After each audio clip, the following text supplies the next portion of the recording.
Anche un agrigentino coinvolto nell'operazione Ello sulla pedopornografia online effettuata dalla Polizia Postale di Catania, che ha coinvolto anche diverse province siciliane, 34 gli arrestati con perquisizioni in 56 città italiane. Welcome Day al Polo Territoriale di Agrigento, presentati corsi di laurea per l'anno accademico 2025. Intanto continuano gli appuntamenti dell'Istituto Leonardo di Agrigento al Palacongressi, oggi coinvolti gli alunni delle scuole medie inferiori. Momenti di intensa preghiera alla parrocchia dell'Addolorata che ospiterà le reliquie delle Sacre Spine di Gesù Cristo. Affollata assemblea ieri sera al villaggio Peruzzo per dire no all'installazione di una nuova antenna del 5G in via dei Sette Nani. E oggi scadenza la rata della rottamazione Quater, però ci sarà tempo per pagarla fino al prossimo 5 marzo. Presentata oggi la prima edizione del Rally dei Sicani che si svolgerà il prossimo 8 e 9 marzo, il memorial dedicato a Gaetano Butticè, la partenza dal centro commerciale La Fornace.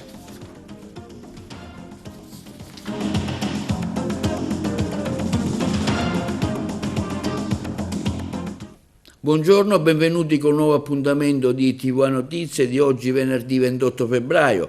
Il fenomeno della pedografia online è in crescita e lo si deve contrastare e noi lo contrastiamo, ma naturalmente sarebbe necessario prevedere delle misure più incisive di carattere restrittivo nei confronti delle persone che fanno questo ignobile commercio.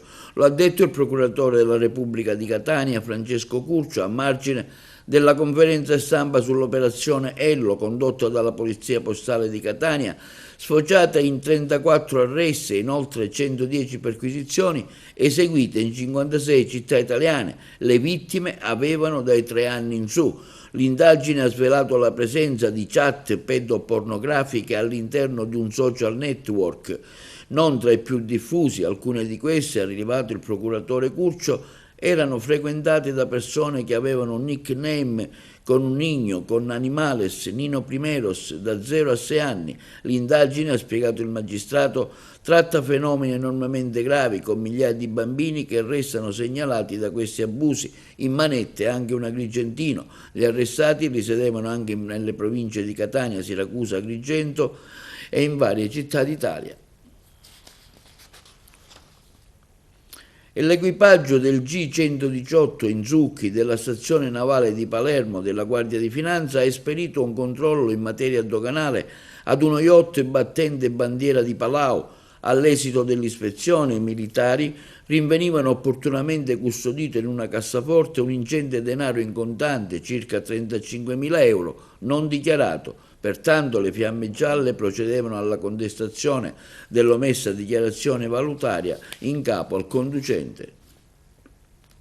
Estorsione online a sfondo sessuale, arrestato anche l'ex comandante della Polizia Municipale di Castellammare, il servizio dei colleghi di Trapani. Fra i 3 arresti operati dai carabinieri di Trapani e della sezione criptovalute del Comando Antifalsificazione Monetaria di Roma con l'accusa di estorsione, truffa, diffusione illecita di immagini e video sessualmente espliciti, riciclaggio e impiego di denaro sporco, ci sarebbe anche l'ex comandante della Polizia Municipale di Castellammare del Golfo, Giuseppe Giordano, classe 54. Gli ordini di custodia cautelari sono stati disposti dal GIP del Tribunale di Trapani. L'inchiesta è coordinata, lo ricordiamo, dalla Procura del capoluogo di Trapani. L'indagine ha fatto luce su truffe commesse da 3 soggetti in Italia. Il contributo della componente specializzata dell'Arma ha fatto in modo che l'intervento della sezione criptovalute permettesse di ricostruire come 3 soggetti operando online delle province di Trapani, Livorno e Cosenza siano stati in grado di commettere almeno 50 estorsioni e 60 truffe, con la tecnica del sextortion, ossia costringendo la vittima a versare denaro con la minaccia di diffondere materiale multimediale dal contenuto sessualmente esplicito e con il metodo del love scam, ovvero attraverso false relazioni sentimentali costruite via social. Il denaro raccolto con questi metodi ripulito attraverso le complesse transazioni finanziarie nazionali ed estere tracciate dagli investigatori dell'Arma è stato poi reinvestito nell'acquisto di Bitcoin o di altre criptovalute. Nelle perquisizioni contestuali alla notifica del provvedimento sottoposto a sequestro, anche svariato materiale informatico, anche inerente proprio ad inedite piattaforme di investimento sempre in criptovalute. E si è svolto stamani il Welcome Day 2025, giornata di orientamento presso il Polo Territoriale Universitario di Agrigento, presentati i corsi di studio per il nuovo anno accademico. Noi abbiamo seguito l'evento. Professore Tuzzolino, oggi Welcome Day 2025, un'università che offre tanti corsi di laurea e ce n'è anche pure qualcuno nuovo. Sì, abbiamo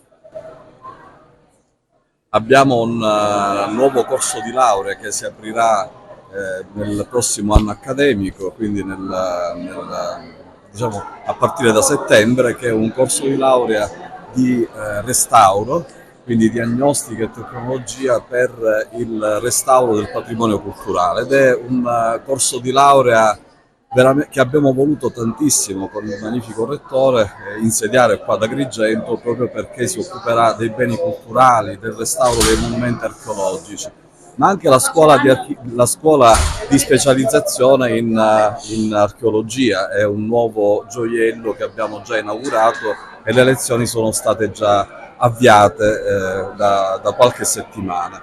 Diciamo che è un polo universitario in crescita, con ben 10 corsi di laurea insediati e con una popolazione studentesca che, malgrado i problemi che ci sono nella nostra Agrigento, infrastrutturali, di servizi e di quant'altro, diciamo va avanti. È un corso di laurea che laurea anche oggi degli studenti, i suoi studenti, che hanno una grande, sono una grande scommessa per il territorio, e oggi sono contento ancora una volta di accogliere tutti gli istituti, le scuole del territorio per orientarli verso l'università e l'Università d'Agrigento, che è una bellissima realtà, con docenti che si dedicano pienamente alla crescita degli studenti, e studenti che, malgrado alcune mancanze,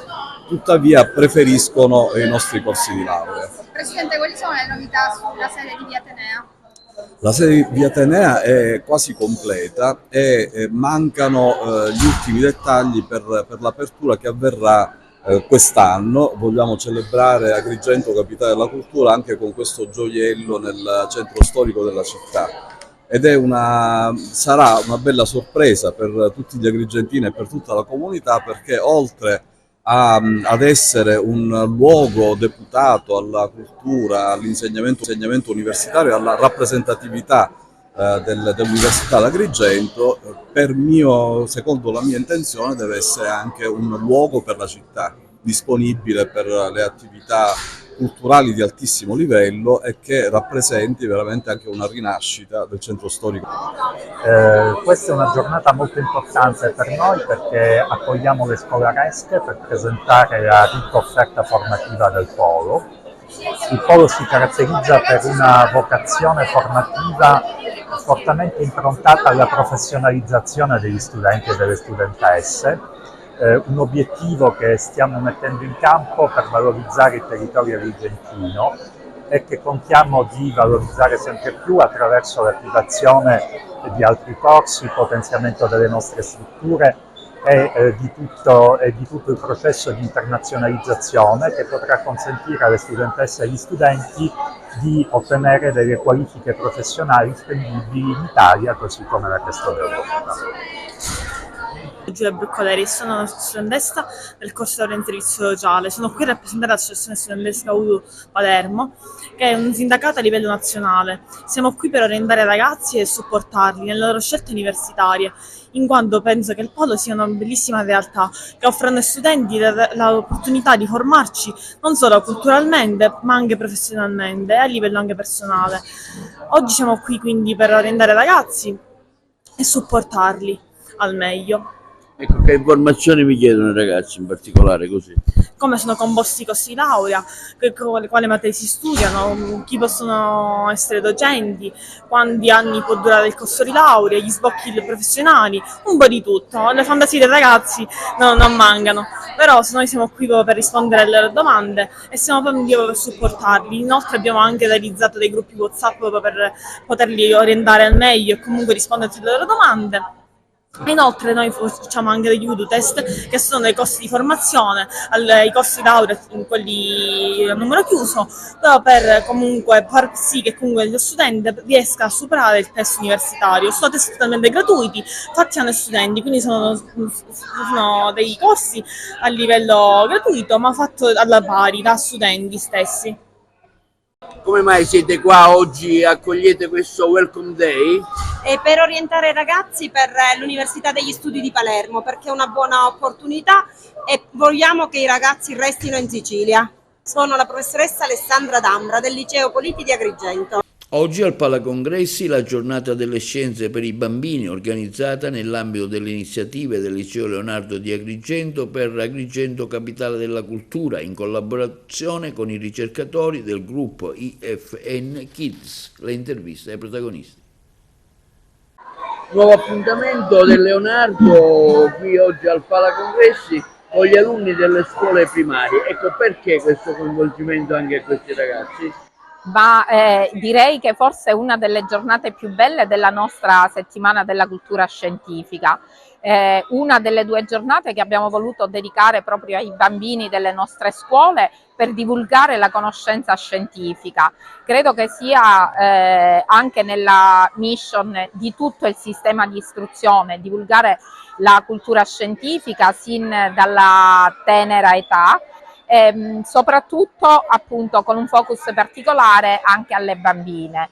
Oggi abbiamo il privilegio, ieri e oggi abbiamo avuto il privilegio di poterlo fare con la collaborazione dell'Istituto Nazionale di Fisica Nucleare, i laboratori per i bambini, INFN Kids, un gruppo di ricercatori che chiaramente lavora su questo campo, li sta intrattenendo con esperimenti, attività didattica laboratoriale, esperienze interattive che li stanno davvero coinvolgendo tanto e addirittura abbiamo già potuto percepire con mano come già qualche bambino evidenzi una certa attitudine, un intuito, una capacità che appunto testimoniano quanto sia importante a livello orientativo un'attività del genere. Questa esperienza nell'ambito delle iniziative Agrigento Capitale della Cultura con il Liceo Leonardo è un'esperienza che coinvolge 250 bambini della scuola elementare. Abbiamo realizzato dei laboratori interattivi sulle proprietà della materia, sulle particelle elementari, su come è fatto un atomo e i bambini hanno mostrato e mostrano una curiosità enorme, davvero grande. Credo che sia un'esperienza interessante per avviare i bambini e le bambine alle attività STEM. Si evincono già da piccole eventuali, diciamo, preferenze che poi si possono sviluppare col tempo, no? Sì, ma quasi tutti si lasciano coinvolgere, sono curiosi. Le attività di elettromagnetismo, per esempio, per loro sembrano scontate, ma entrare nel dettaglio, vedere perché si accende una lampadina, perché si aziona un pannello solare, le diverse conversioni delle forme di energia, sono delle cose che i bambini già conoscono nella vita quotidiana, ma non ne conoscono le ragioni, e quando le scoprono si vede accendersi proprio una scintilla di interesse, di curiosità, che noi speriamo rimanga e li porti all'università da noi, Catania, Palermo, non importa, però che possano continuare gli studi. Cosa è emerso da questi giorni in cui vedi il coinvolgimento degli alunni della scuola primaria?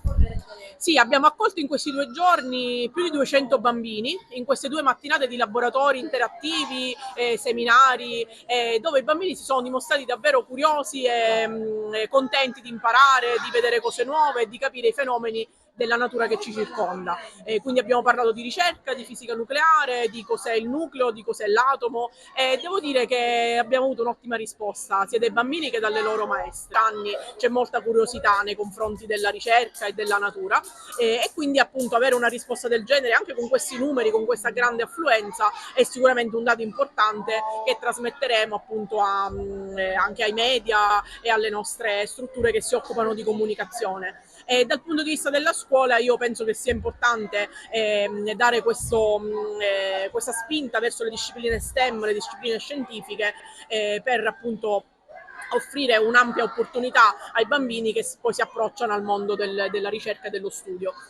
Oggi abbiamo portato le classi quarte, è una bellissima iniziativa, i bambini sono interessati e speriamo che si possano ripetere altre iniziative di questo genere. È molto interessante, veramente i bambini si stanno divertendo moltissimo e nel mentre apprendono. È la nuova scuola. Quindi ritiene utile questa cosa? Utilissimo. E all'Assemblea regionale siciliana, nella sala Pio La Torre, si è discusso del ruolo della musica nella didattica e nell'inclusione scolastica. Esperti e docenti hanno evidenziato l'importanza del linguaggio musicale nel favorire l'integrazione, in particolare per gli studenti con gravi disabilità. Ce ne parlano i colleghi di Palermo. Abbiamo voluto questo convegno proprio per dare la possibilità ai partecipanti di riflettere sulle tematiche che sono la didattica, la metodologia, le attività teatrali e musicali che si possono fare nella scuola di oggi. La musica, come altri linguaggi, che può essere il linguaggio motorio o anche il linguaggio iconico, sono dei linguaggi appunto non verbali che ad esempio nella specificità del mio ruolo, quindi come insegnante di sostegno, mi hanno aiutato e mi aiutano ancora molto a far sì che la disabilità, o comunque coloro che appunto bambini o bambine con disabilità possono integrarsi e oggi va molto di moda il termine inclusivo, quindi essere appunto rientrare all'interno di una conduzione didattica che è appunto quella scuola, e quindi perché la musica, tra l'altro, andando appunto al linguaggio musicale, è un fortissimo canale, la musica, il suono, il canto, che tra l'altro appunto ognuno di noi nella nostra esperienza si porta sin dalla nascita, o quantomeno anche prima della nascita, all'interno appunto del grembo materno. È stata un'ottima occasione di scambio anche di idee, soprattutto per la costruzione del famoso curriculum verticale che tutti quanti speriamo che possa rendere l'insegnamento soprattutto della musica, che è una disciplina molto delicata ma molto importante all'interno dell'evoluzione della persona. Ci auguriamo che queste attività possano essere sempre viste, sempre partecipative da parte di tutta la comunità di docenti, studenti e genitori. Un'occasione veramente importante, quella di affrontare oggi qui all'Assemblea regionale siciliana un tema davvero importante, la musica a scuola, per passare dalla gestione delle emozioni all'acquisizione di competenze professionalizzanti. Un modo per nutrire l'anima con il cibo del sentimento, delle emozioni, quelle emozioni che solo la musica sa raccontare, arrivando anche laddove le parole non riescono a giungere. Momenti di intensa preghiera e religiosità alla parrocchia dell'Addolorata, che ospiterà le reliquie delle Sacre Spine di Gesù Cristo. Sentiamo Don Lillo Argento e Alfonso Cutaia. Le reliquie delle Sacre Spine di Gesù arriveranno ad Agrigento. La parrocchia dell'Addolorata, infatti, nell'approssimarsi della Pasqua, si appresta a vivere momenti di intensa religiosità attraverso la celebrazione dei 7 sabati in onore dei 7 dolori Maria. Il denso programma di preghiera culminerà nell'arrivo delle reliquie delle Sacre Spine di Gesù Cristo. Ci illustrano tutto Don Lillo Argento e Alfonso Cutaia. Partiamo dal fatto che la devozione alla Madonna si contraddistingue anche per guardare al suo dolore in generale, ma ai suoi 7 dolori. Il numero 7 significa appunto la pienezza del dolore. E nella tradizione della Chiesa, che è sostenuta dalla Sacra Scrittura, incontriamo la Madonna che soffre, e anche terribilmente, possiamo dire terribilmente nel senso che fortemente il peso del dolore è stato grande, di alcuni momenti in cui questi dolori sono pienamente gravosi per lei. Ci sono 7 momenti di dolore. I primi 3 riguardano l'infanzia di Gesù, gli altri 4 riguardano l'aspetto della passione di Gesù. Ma più in generale bisogna dire innanzitutto una cosa: la devozione ai 7 dolori di Maria è una delle devozioni più forti che riguarda la Madonna Addolorata. Da sempre la Chiesa, sviluppando sempre di più questo amore devozionale verso la Vergine Maria, Madre Addolorata, ha preso questi 7 dolori che sono pienamente biblici, anzi evangelici, perché ritroviamo nei Vangeli questi 7 dolori di Maria.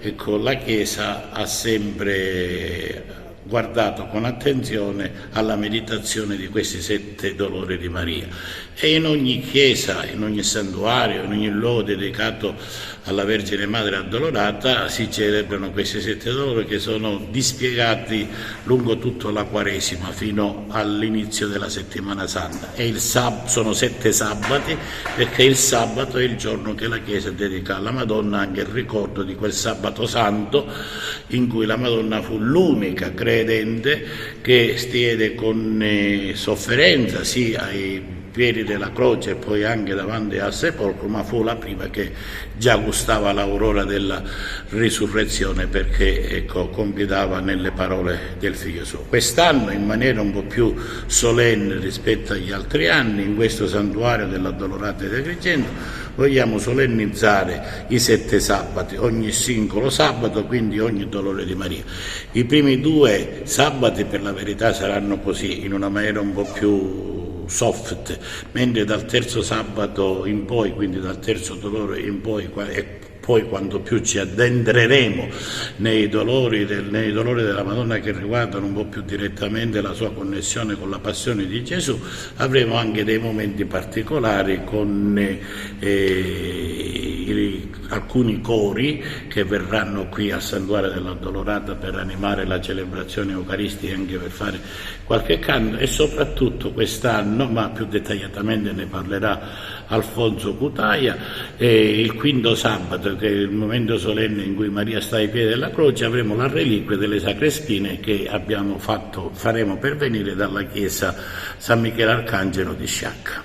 Sì, partiamo dal presupposto che quest'anno nel momento diciamo ad Agrigento viviamo 2 eventi importanti: l'evento del Giubileo 2025 e quello di Agrigento Capitale della Cultura. In questi 2 momenti noi ci siamo messi ad opera per appunto creare e rivalorizzare quello che è gli eventi appunto nell'Agrigentino e riprenderli nella storia. Uno di questi è i 7 sabati, che li abbiamo voluti rivalutare, dando il peso e il lustro giusto che merita, in modo da far conoscere ad Agrigento quelle che sono le tradizioni e le culture appunto agrigentine. E quest'anno abbiamo valorizzato appunto, come dicevo, questo momento, andando a ricreare un programma ricco e vasto di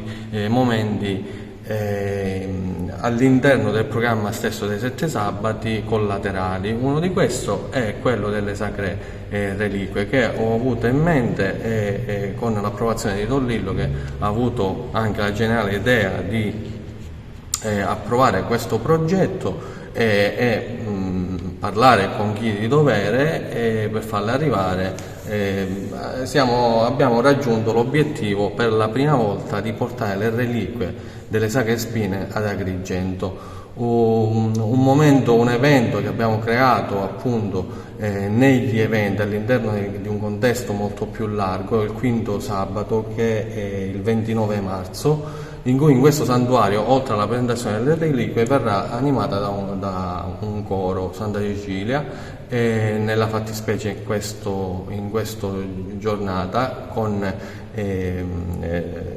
la giornalista Margherita Trupiano, che si è prestata e non naturalmente si è sottratta all'impegno per presentare e dare maggiore peso, maggiore lustro a questo evento. Dopodiché ci saranno altre giornate a partire appunto dal terzo sabato, in cui si avvicenderanno eventi come il coro di Don Pietro Fusetti, poi avremo il 22 marzo il coro diocesano, un momento di fraternità per dare le benemerenze ai confrati e alle consorelle che nell'anno si sono pronunciati al servizio, e quindi è giusto dare ringraziamento a chi è appunto di dovere.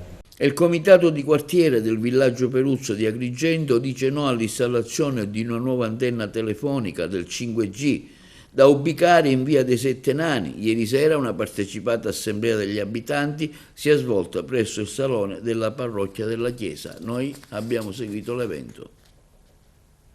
Il comitato di quartiere questa sera ha indetto questa riunione, tra l'altro molto affollata e partecipata, per dire no all'antenna 5G che verrà installata proprio qui nelle vicinanze del villaggio Peruzzo. Ecco una sintesi di ciò che è stato il dibattito dell'assemblea. Il dibattito è che praticamente abbiamo fatto questa riunione per informare la popolazione che c'è in progetto di mettere questa antenna 5G in via dei Sette Nani. Siccome il villaggio praticamente si trova con un vincolo paesaggistico e quindi queste antenne non possono essere installate.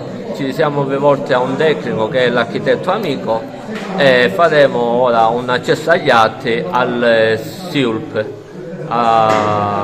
per vedere un po' come muoverci. Ecco, ci saranno altre riunioni di questo tipo? Sì, indubbiamente sì, la faremo. Ora ne faremo poi con gli altri comitati pure che sono disponibili a affrontare questa tematica. Sì, noi riteniamo che al di là poi delle questioni che riguardano le radiazioni, queste cose poi sarà l'ARPA a decidere, la zona dove hanno previsto la collocazione di questa antenna per telecomunicazioni è una zona con un vincolo molto stringente del piano paesaggistico che prevede sostanzialmente che in quella zona letteralmente non possono essere fatte installate questo tipo di antenne per telecomunicazioni. Quindi riteniamo che a salvaguardia del paesaggio, poi tra l'altro siamo a pochi metri dal parco della Valle dei Tempii, riteniamo che sia per i motivi che riguardano, ripeto, la salute e quindi anche di cui poi si occuperà l'ARTA, eventualmente per fare delle verifiche, ma soprattutto noi ci opporremo proprio perché il piano paesaggistico prevede che in quella zona non vengano installate questo tipo di antenne. Quindi al di là poi delle questioni amministrative, silenzi assensi, così, noi andremo in fondo alla vicenda, perché riteniamo che a salvaguardia, ripeto, del paesaggio e della salute dei cittadini che vivono in quella zona, e sono tanti, questo tipo di antenne non vengano installate. Cosa è emerso dall'assemblea? Qual è stato, anche cosa hanno detto i cittadini del villaggio? Ma c'è un'iniziativa dove c'è una grande partecipazione, perché chiaramente riteniamo che questo tipo di antenne non possano essere messe in zone dove c'è una densità edilizia come quella che c'è nella zona villaggio Peruzzo e anche nelle zone ridosse del villaggio Peruzzo. Quindi grande partecipazione, quindi sostegno verso tutte le iniziative che verranno fatte appunto per bloccare questa installazione. Linea alla regia per la pubblicità.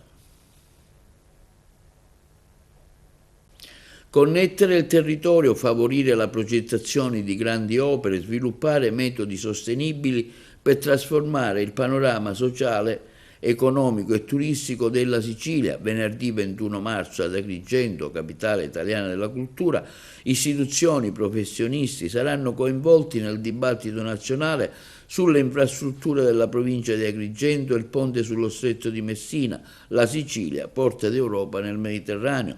Il convegno è organizzato dall'Ordine degli Ingegneri di Agrigento, dal Consiglio Nazionale degli Ingegneri, dalla Consulta dell'Ordine degli Ingegneri di Sicilia e dalla Fondazione dell'Ordine degli Ingegneri di Agrigento. Punta sull'attenzione e l'innovazione infrastrutturale per ottimizzare la mobilità e per incidere sullo sviluppo della Sicilia, ricca di potenzialità e crocevia dei flussi europei, un hub di tecnologie sulle metodologie sostenibili per affrontare sfide concrete, creare ponti fisici ma anche culturali e ridurre il gap infrastrutturale che oggi incide sulle distanze tra l'isola, l'Italia e l'Europa. Saranno insomma temi cruciali. In occasione della giornata internazionale delle malattie rare si è svolto a Palazzo dei Normanni a Palermo il convegno Malattie rare, ricerca, cura e solidarietà, un impegno comune per il futuro. I colleghi di Palermo.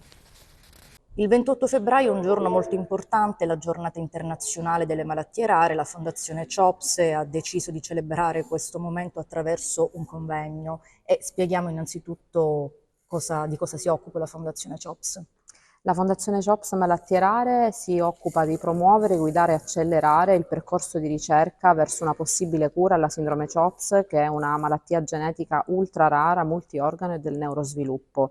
E, oltre a far questo, chiaramente in parallelo sensibilizza su una tematica che è veramente importante e attuale e cerca di coinvolgere tutti i possibili attori che devono fare la loro parte in questo processo che deve portare in futuro, speriamo molto presto, ad una possibile cura e terapia mirata per i pazienti affetti da CHOPS, quindi medici, ricercatori, associazioni dei pazienti, istituzioni, le scuole, quindi anche altre persone magari che non sono direttamente in primis coinvolte, però che devono partecipare anche a quello che è il processo di inclusione delle persone affette dalle malattie rare. E quindi questo convegno organizzato dalla Fondazione CHOPS ha proprio questo scopo, quello di riunire tutte queste figure. L'obiettivo di questo convegno credo sia quello di capire rispetto ad alcune malattie rare, in particolare questa più rara ancora che è di CHOPS, capire quale ruolo può avere nella rilevazione dei dati per indicare dei supporti alla diagnosi e alla terapia in queste patologie dove sono pochissimi dati, pochissime le informazioni, proprio perché i casi clinici sono rari. Quindi dall'esperienza che noi abbiamo possiamo rilevare dei parametri sanitari su questo tipo di malati attraverso dei sensori, la biosensoristica, che può fornire, questa biosensoristica, un'informazione che magari per adesso è sconosciuta. L'insieme di informazioni e di dati possono essere trattati in maniera intelligente con la cosiddetta intelligenza artificiale.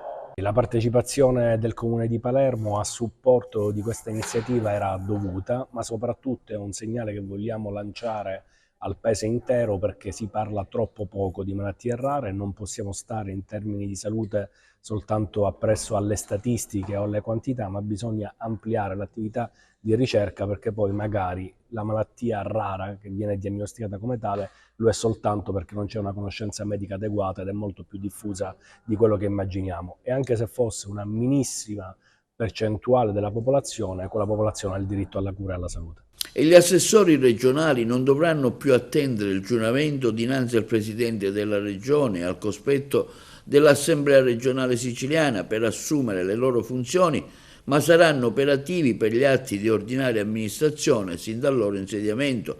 È una delle principali novità previste dal decreto legge di modifica della legge regionale 28 ottobre 2020, approvato dal governo Schifani nella seduta della giunta di ieri. Il decreto legge dovrà adesso iniziare l'iter parlamentare attraverso la cosiddetta procedura rafforzata, cioè l'approvazione con maggioranza assoluta dell'AS ed eventuale referendum. Questo disegno di legge, ha commentato il presidente Renato Schifani, consentirà al prossimo governo di poter lavorare sin dal suo insediamento nella sua completezza, diversamente da quanto accaduto a me, che ho dovuto attendere oltre un mese per avere una giunta nel pieno delle sue funzioni. L'obiettivo, conclude Schifani, è fare funzionare meglio la Regione a partire dagli organi di vertice, eliminando criticità che possono rallentarne l'azione. E oggi è in scadenza la rata della rottamazione quater, ci saranno però 5 giorni di tempo per poterla pagare fino al prossimo 5 marzo. A comunicarlo è l'Agenzia per la riscossione delle entrate. In caso di mancato pagamento si perderanno i benefici della definizione agevolata e gli importi corrisposti saranno considerati come acconto sulle somme dovute. Canto libero, domani sabato, omaggio a Battisti e Mogol al Palaforum Bella Via in contrada Esa Chimento. Ce ne parla Margherita Trupiano. Il Palaforum Bella Via ospiterà la terza attesissima data del calendario invernale Canto Libero Omaggio a Battisti e Mogollo, uno spettacolo unico dedicato a due giganti della musica italiana. Sarà una serata ricca di emozioni, un viaggio attraverso i più grandi successi di Lucio Battisti e Mogollo per rivivere insieme le canzoni che hanno fatto la storia della musica italiana. Un appuntamento imperdibile con arrangiamenti curati e interpretazioni appassionate che renderanno omaggio al leggendario sodalizio artistico tra Battisti e Mogol. Sul palco si esibiranno 10 grandi musicisti che con il loro talento e la loro energia regaleranno al pubblico uno spettacolo indimenticabile. La stagione in corso al Palaforum ha già visto la presenza di artisti di grande calibro, tra cui Edoardo Bennato e Fabio Concato, entrambi rimasti piacevolmente affascinati dalla struttura. Il Palaforum si conferma un luogo ideale per eventi di questo livello. Tra l'altro è dotato di tutti i servizi necessari per garantire una serata confortevole e piacevole, tra cui un comodo parcheggio adiacente alla struttura e un bar interno per un momento di ristoro. Restano pertanto gli ultimissimi biglietti disponibili acquistabili su Ticket One oppure presso la biglietteria dello Sport Village. Presentato stamani alla stampa presso il Libero Consorzio di Agrigento la prima edizione del Rally dei Sicani, che si svolgerà l'8 e il 9 marzo prossimi. Il memorial è dedicato a Gaetano Butticè, la partenza dal centro commerciale La Fornace. Noi abbiamo seguito la conferenza stampa. Ecco, oggi conferenza stampa si presenta il Rally dei Monti Sicani, che si svolgerà quando? L'8 e il 9 di marzo si svolgerà il primo rally della stagione ed è valido anche per il campionato regionale, che è il Rally dei Monti Sicani. Noi abbiamo accettato di buon grado di collaborare con l'organizzatore della Tempo, con a capo il patron Eros Di Prima, che è un'icona del rallismo siciliano degli anni '80, e con gli amici di Casteltermini che si sono impegnati al fine di trovare i fondi necessari per la realizzazione di questa manifestazione.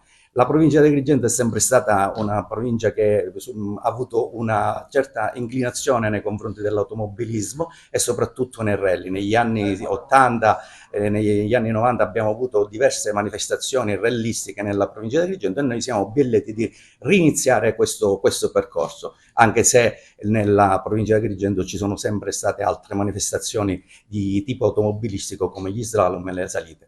Abbiamo avuto la possibilità di collaborare con Eros per questo grande evento e siamo felici che sta avendo un notevole successo. Ci sono quasi 60 partecipanti e per una prima edizione diciamo che è veramente tanta. Parliamo allora di questo evento che si terrà prossimamente l'8 e 9 marzo in Rellia dei Sicani. Sì, apriamo la stagione agonistica rellistica in Sicilia con questo evento che stiamo aprendo veramente presto. Non siamo abituati normalmente in Sicilia già a partire nei primi di marzo, però nonostante tutto abbiamo trovato delle belle strade idonee per fare una bella manifestazione e abbiamo ricevuto un buon consenso da parte dei piloti, e soprattutto l'importante l'interesse delle comunità montane dei Monti Sicani che si sono rese molto disponibili. Il percorso qual è esattamente? Cioè quali zone tocca? Beh, praticamente giriamo intorno a Monte Cammarata, la partenza sarà al centro commerciale, tutto il focus dell'evento è al centro commerciale, la fornace di Cammarata. Poi si farà una prova speciale piccola da 4 km che arriva a Cammarata, alla stazione Cammarata a Cammarata, e poi riprendiamo la famosa Cammarata Santa Rosalia che fu gara in salita più di 20 anni fa, e poi andiamo a fare un'altra piccola prova ad Alessandria della Rocca, che è una prova molto particolare in discesa, molto interessante. Sono in totale poco più di 50 km di prove speciali e 300 km totali di trasferimento. La manifestazione si svolge su 2 giorni. La partenza sarà alle 18 di sabato per ritornare in parco chiuso la sera verso le 21, e poi riprendiamo la mattina alle 8 e concluderemo verso le 19 la sera, sempre al centro commerciale, dove, ripeto, faremo parco assistenza, partenza, arrivi, riordino e premiazione finale. Allora, devo dire che mi ha coinvolto l'amico Totò Scozzeri assieme a tutta l'equipe, parlandomi di questo bellissimo rally, e da subito come sindaco e come comunità di San Giovanni Gemini abbiamo aderito a questa iniziativa, perché tra l'altro diciamo punto di riferimento San Giovanni Gemini insieme all'area dei Monti Sicani, diciamo, si stabilisce come punto di raduno dell'attività sportiva automobilistica. Per noi credo che sia un'importante leva da un punto di vista turistico e volano per l'economia, perché questa manifestazione attira un sacco di professionisti, turisti, curiosi, visitatori e turisti nel nostro territorio. Un'opportunità per far conoscere i nostri prodotti tipici, le attività culturali, le nostre bellezze naturalistiche e le bellezze enogastronomiche del nostro territorio. E quindi per noi abbiamo aderito con enorme piacere ed è una grande opportunità, insomma, vivere questa esperienza. Quindi San Giovanni Gemini, insieme a tutti gli altri comuni, è pronto ad ospitare il rombo dei motori e l'energia di questo rally. Cammarata coinvolto in questo rally dei Monti Sicani? Cammarata organizzatore del rally Monti Sicani, coinvolto sì dal club Valle del Platani, che ringrazio per avermi coinvolto e avermi reso partecipe, avermi dato l'opportunità di poter far rivivere l'ebbrezza di una manifestazione sportiva così importante, che riporta alla memoria di tutti noi la cronoscalata che un tempo si svolgeva a Cammarata. Il rally per noi non è solo una competizione sportiva, non è solo una giornata di sport, ma è sicuramente un'occasione di promozione. Quando interverranno tutti gli appassionati di una manifestazione del genere che verranno a Cammarata, potranno sicuramente godere delle nostre bellezze paesaggistiche e quindi un'occasione per conoscerci, per conoscere le nostre bellezze, per conoscere soprattutto la nostra ospitalità. Il rally quindi un'occasione per riempire gli alberghi, per affollare i ristoranti, quindi sicuramente un'occasione per creare economia a Cammarata. Ma non è solo questo, il rally non va misurato soltanto in termini economici, Per me l'importanza del rally è anche rendere orgogliosi i cammaratesi di ospitare una manifestazione di respiro regionale e anche nazionale per essere orgogliosi del proprio comune. Chi vuole ringraziare per la riuscita di questo evento? Allora, chi ringraziare? Sicuramente gli organizzatori, sicuramente chi sta dietro le quinte, il Club Valle del Platani, che me l'ha proposto, Totò Scozzeri, che è venuto al comune. Era il mio programma far rivivere, come dicevo poc'anzi, l'ebbrezza della cronoscalata. Totò Scozzeri e il Club Valle del Platani mi hanno dato questa opportunità. Poi la cosa importante è reperire le risorse e in questo caso devo ringraziare il centro commerciale La Fornace, che in una prima fase ha sponsorizzato le prime spese. Poi, per quanto riguarda il finanziamento di 70.000 euro, devo sicuramente ringraziare l'onorevole Carmelo Page, che subito si è messo a disposizione per aiutarci nell'organizzazione, per poter reperire le risorse. Poi l'organizzazione vera e propria della manifestazione, sicuramente la società Tempo SRL e la nostra Proloco, nella persona di Salvo Albanese, che sicuramente tanto stanno facendo per l'organizzazione di tutta la manifestazione. Ecco, voi avete fatto tantissimo per l'organizzazione di questo evento importante che interessa il territorio dei Sicani. Sì, diciamo che siamo la mente che ha partorito l'evento, perché noi come associazioni, a parte a prescindere dall'associazione, noi siamo la parte sentimentale, diciamo, dell'evento. Noi siamo generazione delle figlie della generazione della Lancia Stratos e Lancia Delta. Avevamo in desiderio di rivivere il vecchio rally Guisquina, e quindi ci siamo, diciamo, messi in opera per avere tutto a disposizione per questo evento che è il rally di Montesicano. Allora, parliamo con l'ex consigliere provinciale Totò Scozzeri, che fattivamente si è battuto per la realizzazione di questo rally che interesserà il territorio dei Monti Sicani. È da 5 anni che noi eventualmente lavoriamo su questo territorio con i nostri raduni, perché io sono il presidente del Club Valle del Platani Classic e abbiamo fatto 5 raduni. Io devo ringraziare in primis il centro commerciale, La Fornace, la famiglia Russotto, perché ci ha dato il centro commerciale in maniera a titolo gratuito, anche qualche volta spesso con qualche contributo, perché le spese sono enormi. Questa volta invece il mio club ha deciso di realizzare questo grandioso evento, il Rally dei Monti Sicani. Dopo mezzo secolo di silenzio, a oggi cominciano a rompare i motori delle macchine da corsa, dei rallisti. Uno sport che è amato da tantissimi, ma nello sport abbiamo incluso la rinascita del territorio, far conoscere il territorio, far vedere le nostre peculiarità, far conoscere le nostre, le nostre aziende, le nostre storie religiose, con delle cose che possiamo far vedere a tutto il mondo.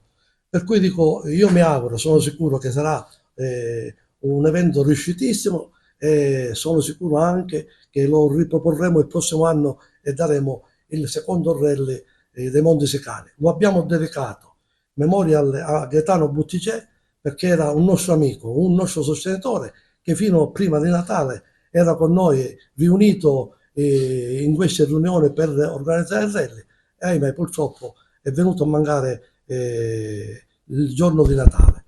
Per cui dico, ringrazio tutti coloro che ci hanno dato una mano aiuto, principalmente gli amici del mio club, i sostenitori.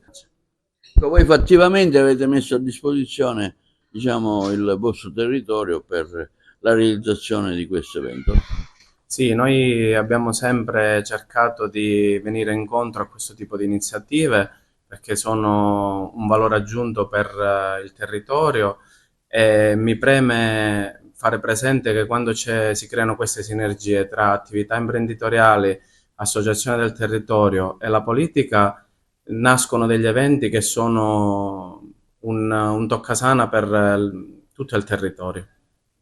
Ecco Vittorio, lei partecipa a questa iniziativa in che modo? Come mai? Mi piace citare Antonello Venditti, certi amori non finiscono mai, fanno giri lunghissimi e poi ritornano. Noi partecipiamo alle manifestazioni, quindi alle gare in circuito in ambito nazionale. Il nostro programma per il 2025 era proprio questo, e quindi Monza, Castelletto di Branduzzo, Pavia. Ma la ghiotta occasione di ripercorrere le strade che nel 1984 noi abbiamo frequentato, su cui abbiamo corso per il periodo in cui il Rally della Quisquina era in auge, ci ha portato assolutamente a fare questa scelta. Abbiamo avuto la bella occasione della macchina che ci forniscono i fratelli Ferrara, Giacomo e Michele, la Ferrara Motors, e noi ci onoriamo in questa occasione e per tutto il campionato che faremo di essere testimonial di una fondazione Onlus per la ricerca e l'assistenza ai malati di cancro, la città delle Verbene. Per loro noi saremo testimonial e realizzeremo i banchetti di presentazione per la possibilità della raccolta del 5 per 1000 e anche la possibilità di donazione. Questo per noi è un grande orgoglio, questo è un momento importante quando si mettono insieme sport e soprattutto l'umanità e la sensibilità necessaria a che le persone, gli uomini, capiscano le cose importanti della vita. Ringraziamo gli organizzatori, ringraziamo tutto il pubblico che ci darà il loro calore e che sia una bella festa. Grazie. E questo è tutto per TVA Notizie di oggi. Vi ricordiamo che i programmi di TVA si possono vedere in tutta Italia sul canale 268 del digitale terrestre per chi ha le smart TV, in streaming sul sito www.televideoagrigento.tv e il telegiornale sul canale 93 di Video Sicilia alle 15 e alle 20 con replica la mattina alle 9. Inoltre i nostri servizi si possono visionare sul canale YouTube di Televideo Agrigento. E questo è tutto, vi auguriamo una buona serata.